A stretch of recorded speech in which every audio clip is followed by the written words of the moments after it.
Guys আজি বহুত দিনৰ মূৰত এটা ভিডিঅ' দিবলৈ ওলাইছোঁ। মোৰ গাহৰি যে পোৱালি হৈছিল সেইকেইটা মোৰ বিক্ৰী কৰিব পৰা হৈছে। যদি কোনোবা গাহৰি পোৱালি লাগে জনাব। ৰাতিপুৱা উঠিয়ে ভিডিঅ'টো বনালোঁ, তাৰ বাবে মাতটো অকণমান বেয়া হৈ থাকিব পাৰে। যি নহওক বাৰু, পোৱালিকেইটা মোৰ আজি 1.5 মাহ হৈ গ'ল। 1.5 মাহত প্ৰায় বিক্ৰী কৰিব পৰা হৈছে। মই 2টা বিক্ৰী কৰিলোৱেই বাৰু, মাইকী গাহৰি, মাইকী পোৱালি। বাকীখিনি আছে ইয়াতে। মোৰ পোৱালিকেইটা অকণমান জংঘলৰ ভিতৰত সোমাই থাকে, এইখিনিত থাকি ভাল পায়। ঠাণ্ডা বহুত পৰিছে যে, তাৰ বাবে ইয়াতে তলত সোমাই থাকে। দিনতো থাকে, ৰাতিও থাকে। আৰু মাককেইটা ইয়াৰে ওচৰত এই গঁৰাল কেইখনত আছে। এতিয়া আমাৰ লোৱাৰ অসমৰ গাহৰি ফাৰ্ম বৰ্তমান চাগে ধ্বংসই হৈ যাব। এইটো ইয়াৰ কাৰণটো হ'ল আপোনাৰ এই বেমাৰৰ বাবে নহয়। কেনেকুৱা হৈছে, যিসকল পালক আছে সেই পালকসকলে ইমানখিনি টকা পইচা খৰচ কৰি পোৱালিবিলাকক ডাঙৰ কৰে বা গাহৰিবিলাকক ডাঙৰ কৰে, কিন্তু যিটো মূল্য পাব লাগে সেই মূল্যটো নাপায়।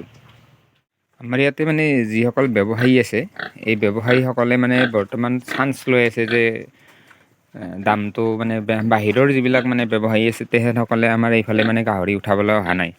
যাৰ ফলত আমাৰ লোকেল যিবিলাক ব্যৱসায়ী আছে, সেই লোকেল ব্যৱসায়ীবিলাকে দামবোৰ উঠাই নিদিয়ে। একেবাৰে কম মূল্যত আমাৰ পৰা গাহৰিবোৰ ক্ৰয় কৰি নি পেলাই এইবিলাক বজাৰত বিক্ৰী কৰি দিয়ে আৰু লাভটো বহুতখিনি লৈ লয়। এতিয়া সেইটো একচুৱেলি চান্স লৈ আছে, যাৰ ফলত আমাৰ লোৱাৰ অসমত চাগে গাহৰি ফাৰ্ম নাথাকিব। লাহে লাহে ক্ৰমান্বয়ে ধ্বংস হৈ যাব, কাৰণ পালকসকলে লাভ অৰ্জন কৰিব নোৱাৰে। লাভ নাপালে পালন কৰিলে কি হ'ব?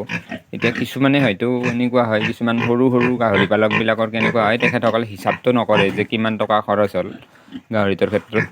এটা গাহৰি সৰুৰ পৰা ডাঙৰ কৰোঁতে কিমান টকা খৰচ হয় তেখেতসকলে হিচাপ নকৰে, যাৰ ফলত ভাবি থাকে লাভ হৈছে, কিন্তু আচলতে লোকচানহে হয়। মই যিহেতু গোটেই হিচাপ পাতকৈ ৰাখি থৈ দিওঁ, আনকি 2 টকা ক'ৰবাত গাহৰিৰ নামত গ'লে সেইটোও লিখি থওঁ, ক'ৰবাত 100 টকা গ'লেও লিখি থৈ দিওঁ, আৰু দামীবিলাকতো লিখোৱেই। গতিকে মই ধুনীয়াকৈ গম পাই যাওঁ যে একচুৱেলি গাহৰিটোত একজেক্ট মোৰ কিমান টকা লাভ হ'ল। এতিয়া আপোনালোকে যে ডাঙৰ গাহৰি দুটা দেখুৱাইছিলোঁ আগৰ ভিডিঅ' কেইটাত, হেমশ্বেয়াৰৰ আছিল। এটা মাইকী উক্তিত পৰা গাহৰি আছিল, আৰু এটা আপোনাৰ মতা আছিল। মতাটো মই খাচী কৰি দিছিলোঁ। মতাটোৰ ওজন প্ৰায় 2 কুইণ্টেল হৈছিল, আৰু মাইকীটোত মোটামুটি 140 কিলোমান হৈছিল। কিন্তু সেইকেইটাত মই বৰ্তমান যিটো দাম চলি আছে, সেই দাম হিচাপত মতাটোত 40,000 নাপালেও 35,000-37,000 টকা পাব লাগিছিল। আৰু মাইকীটোতো মই মোটামুটি 30,000 নাপালেও 28,000-27,000 টকা পাব লাগিছিল। কিন্তু মই পালোঁ কিমানখিনি? 23,000 আৰু 30,000 টকা। এতিয়া এই যিখিনি মোৰ দামটো মই কমকৈ পালোঁ, সেইখিনিয়ে আচলতে মোৰ লাভ আছিল। কিন্তু সেইখিনিও মই নাপালোঁ। মই ইমান দিন এবছৰে 2টা গাহৰি পালন কৰি কিন্তু মই এটকাও লাভ অৰ্জন কৰিব নোৱাৰিলোঁ, বৰঞ্চ মূল দামটোহে পালোঁ। আৰু যিটো সময়ত গাহৰি বৰ্তমান গম পাইছোঁ যে গাহৰিৰ এতিয়া উচিত মূল্যটো আহিছে, কিন্তু আমাৰ লোকেল ব্যৱসায়ী কেইজনে সেই উচিত মূল্যটো দিব টান পাই আছে, কাৰণ তেখেতসকলে কম মূল্যত ক্ৰয় কৰিব পাৰি আছে। আজি কোনোবা এজন পালকে এই দামটো এৰি নিদিলে তেখেতৰ পৰা নিকিনি, যিসকলে টকাৰ অভাৱত দামটো এৰি দিয়ে, তেখেতসকলৰ পৰা কম মূল্যত কিনি লৈ যায়। যাৰ ফলত যিসকলে এইটো ব্যৱসায় হিচাপত লৈছে, তেখেতসকলে সেই লাভটো অৰ্জন কৰিব নোৱাৰে। এইটো আমাৰ ইয়াৰে ব্যৱসায়ীসকলে অকণমান চান্স লৈ আছে, আৰু ইয়াতে চাগে আৰু কিবা ভিতৰুৱা কথাও থাকিব পাৰে। চৰকাৰৰো কিবা কথা থাকিব পাৰে, দামটো উঠাই দিব মানা কৰিব পাৰে, বা তেনেকুৱা কিবা হ'ব পাৰে। কাৰণ পালকসকলক ধ্বংস কৰাৰ এটা চাল চলি থকা যেন এটা মনৰ ভাৱ এটা হয়, আৰু সঁচা নে মিছা নাজানো। কিন্তু নাজানো আৰু কি হয়। এতিয়া লাহে লাহে আমাৰ লোৱাৰ আচামত গাহৰি ফাৰ্ম এনেকৈয়ে ধ্বংস হৈ যাব। আৰু আপাৰ আচামৰ ফালে বৰ্তমান কি হৈছে, তেখেতসকলৰ যিসকল ব্যৱসায়ী আছে সেইটো ফালে, সেই ব্যৱসায়ীসকলে ছাপ্লাইখিনি পাই আছে, আৰু সেইফালে উচিত মূল্যত কিনি আছে। মই বহুতৰ পৰা ফোন যোগে শুনিবলৈ পাই আছোঁ। গতিকে লোৱাৰ আচামত আকৌ এইটো ঘটনা হৈছে। যদি কোনোবা তেনেকুৱা ব্যৱসায়ী আছে আপাৰ আচামৰ ফালে যে উচিত মূল্যটো দিব পাৰে, তেখেতসকলে আমাৰ ফালে আহি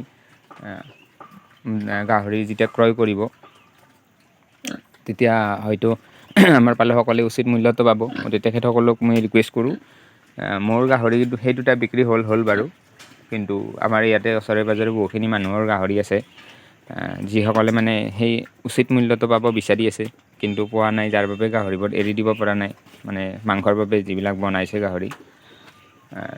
তেখেতসকলে যদি পাৰে মোৰ লগত যোগাযোগ কৰিব পাৰে। মানে মই একচুৱেলি মোক কোনো লাভ নালাগে, মই জনাই দিম যে কোন জেগাত মই কেনেকৈ কি কৰিছোঁ, ক'ৰ পৰা ভিডিঅ'টো কৰিছোঁ, কোন জেগাত তেনেকুৱা গাহৰি আছে।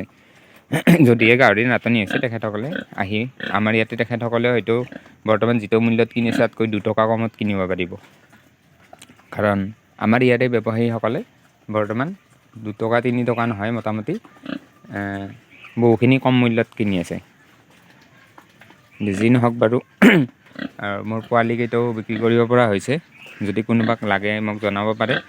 আৰু মতা পোৱালি বেছি আছে, মাইকী পোৱালি কম আছে। গতিকে পাৰিলে যিসকলক পোৱালি লাগে যোগাযোগ কৰিব। আৰু পোৱালিবোৰৰ মোৰ অকণমান দামটো বেছি হ'ব বেলেগ পোৱালিবিলাকতকৈ, কাৰণ মোৰকেইটা লোকেল নহয়। লোকেল পোৱালি আপোনালোকে কমত পাব। মোৰকেইটা হ'ল হেমশ্বেয়াৰ আৰু F1ৰ ক্ৰছ, মানে F2, হেমশ্বেয়াৰৰ F2 পোৱালি হয়। গতিকে F2 পোৱালি হ'লে এইবিলাক বহুত ডাঙৰ হ'ব পোৱালিবিলাক। এইবিলাক দেখিছে নহয়, এইটো মোৰ নহয়, কিন্তু এইটো সেই চেম ব্ৰিডৰে হয়, একে ব্ৰিডৰ। এইবিলাক একে ব্ৰিডৰ পোৱালি হয়। দেখিছেনে আপোনালোকে 2 মাহত কিমানখিনি ডাঙৰ হৈছে। মানে মই কিনি আনিছিলোঁ 2 মাহ আগতে, আৰু তাত বয়স হৈছিল 2 মাহ, 4 মাহ। 4 মাহত মই কোনো কিনা দানা খোৱা নাই। গতিকে ইহঁতৰ এনেকুৱা ডাঙৰ হৈছে। আৰু ঠাণ্ডাৰ দিন বাবে হয়তো বেছি ডাঙৰ হোৱা নাই। ঠাণ্ডাৰ দিনত গাহৰিবোৰ নাবাঢ়ে, গৰমৰ দিন হ'লে আৰু বাঢ়িলে হয়, মানে বৃদ্ধি হ'লে। এতিয়া মইতো ভাবোঁ গৰমৰ দিনত মানে ইয়াতকৈ ডাবুল চাইজ হৈ গ'ল হয়। ঠাণ্ডাৰ দিনত মই যিমান দূৰ দেখিছোঁ গাহৰিবোৰ বৃদ্ধি নাপায় ঠাণ্ডাৰ বাবে। আৰু বিশেষকৈ মই আৰু মানে ঠাণ্ডাটোৰ একো প্ৰটেকশ্যনে কৰা নাই। দেখিছে, প্লাষ্টিক দিব লাগিছিল, ঠাণ্ডা নোপোৱাকৈ লাইট দিব লাগিছিল, কিন্তু মই এইবিলাক একো কৰিব পৰা নাই। আজি ফাৰ্ম চাফাও কৰিব পৰা নাই, সময় পোৱা নাই। অলপ পিছত কৰি দিম বাৰু। যি নহওক, ঠাণ্ডাৰ দিন বাবে হয়তো বৃদ্ধিটো অলপ কম হৈছে। এই দুটা লোকেলবিলাক দেখিছেনে? এই দুটাৰ ক্ষেত্ৰতে চাওক আপোনালোকে, এইটো এটা, এইটো হ'ল লোকেল। এইটোৰ বয়স হ'ল বৰ্তমান মই কিনি আনিব আজি 6 মাহ। আৰু এইটো হ'ল মই যিটো কৈছোঁ মোৰ যে পোৱালিকেইটা আছে চেম, এই F2 ব্ৰিডৰ। এইটোৰ বয়স হ'ল 2 মাহ, 2.5 মাহমান হ'ল। গতিকে 6 মাহ আৰু 2.5 মাহৰ গাহৰি চাওক, সমান হৈছে দেখাত। এটা হ'ল লোকেল, এটা হ'ল F2। গতিকে মই তাৰ বাবে কৈছোঁ, চাওক ওখটো হিচাপত চাব গ'লে এইটো বেছিহে ওখ আছে অকণমান। দিয়ক, যি নহওক, মোৰ পোৱালিকেইটা লাগিলে সেইকাৰণে হয়তো আপোনালোকে অকণমান দামটো বেছি ভৰিব লগা হ'ব পাৰে, কিন্তু ভাল পোৱালি পাব। আৰু সিহঁত সোনকালে ডাঙৰ হ'ব, লাহে লাহে গৰম পৰি আহিব। এতিয়া বিহুৰ পাছত অলপকৈ গৰম পৰি আহিব, পোৱালিবোৰ অতি সোনকালে ডাঙৰ হৈ যাব। যদি লাগে মোক যোগাযোগ কৰিব পাৰে। খাচী কৰাৰ বাবে লাগিলে মতা পোৱালি পাব, বা যদি কোনোবাক মতা পোৱালি হিচাপত লাগে এটা পোৱালি, তেনেকুৱা হিচাপতো পাব। আৰু মাইকী পোৱালি চাগে মই দিব নোৱাৰিবও পাৰোঁ, হয়তো 1 বা 2টা দি দিব পাৰোঁ। কাৰণ মাইকী পোৱালি যিকেইটা আছে সেইকেইটা মই 2টা অলৰেডি বিক্ৰী কৰি দিলোঁ, আৰু বাকীকেইটাও মোৰ অৰ্ডাৰ আছে। তথাপি মই এজনে মোক 5টা পোৱালি খুজিছে, মাইকী পোৱালি। তেখেতে মানে দেৰিকৈ আহিব অকণমান, ৰাখি থ'ম বাৰু তেখেতৰ বাবে। কিন্তু যদি মানে কোনোবাক লাগে, মই তেখেতৰ লগত আলোচনা কৰি তেখেতক 1 বা 2টা কমাই দি পেলাই তেনেকৈ হয়তো দি দিব পাৰোঁ। গতিকে লাগিলে যোগাযোগ কৰিলে হ'ল, কিন্তু দামটো অকণমান বেছি হ'ব। দাম দৰ এইবিলাকৰ বাবে মোক ফোন কৰিলে হ'ল, বা হোৱাটছএপত মেছেজ কৰিলে হ'ল। স্ক্ৰীণত মই ফোন নম্বৰটো দিয়ে থৈ দিছোঁ। আজিলৈ ইয়াতে শেষ কৰিছোঁ ভিডিঅ'টো। ধন্যবাদ।